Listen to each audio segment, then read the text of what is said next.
যতুগৃহ শহর আগরতলা। সেই যতুগৃহই রবিবার বাঁচালো অল্পের জন্যে। শহরের সবচেয়ে বড় বাণিজ্যিক কেন্দ্র পুরনো মোটর স্ট্যান্ড এলাকায় শান্তি হোটেলে এদিন সকালে আগুন ধরে যায়। দমকল বাহিনীর প্রচন্ড চেষ্টার পর আগুন আয়ত্তে আসে। রবিবার সকালে পুরনো মোটর স্ট্যান্ড এলাকার শান্তি হোটেল থেকে ধোঁয়া বের হতে দেখেন স্থানীয় মানুষজন।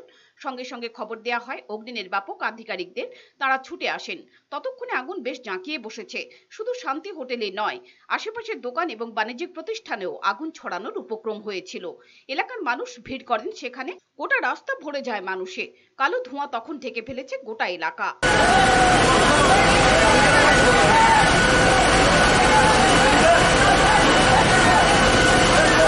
গলগল করতে ধোঁয়া বের হচ্ছিল হোটেল থেকে। শান্তি হোটেলের ওপরে অস্থায়ী সিঁড়ি বেয়ে ওঠেন অগ্নি নির্বাপক দপ্তরের কর্মীরা।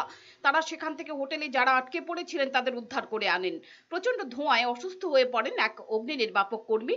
তাকে ওপর থেকে নামান অন্য সাহায্যকারীরা।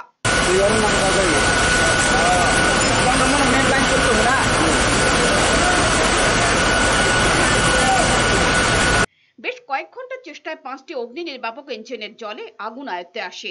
ঘটনাস্থলে গিয়েছিলেন এলাকার বিধায়ক আশিস সাহা। তিনি বলেন, এসব বিল্ডিং গুলো অনেক পুরনো। সরকার থেকে দেখা হচ্ছে এসব বিল্ডিং এ আগুন নেভানোর মতো ব্যবস্থা রয়েছে কিনা।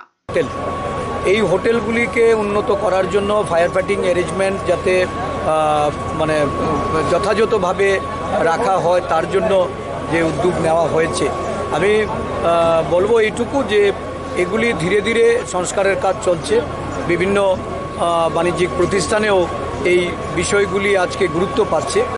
রিপোর্ট, চ্যানেল দিন রাত।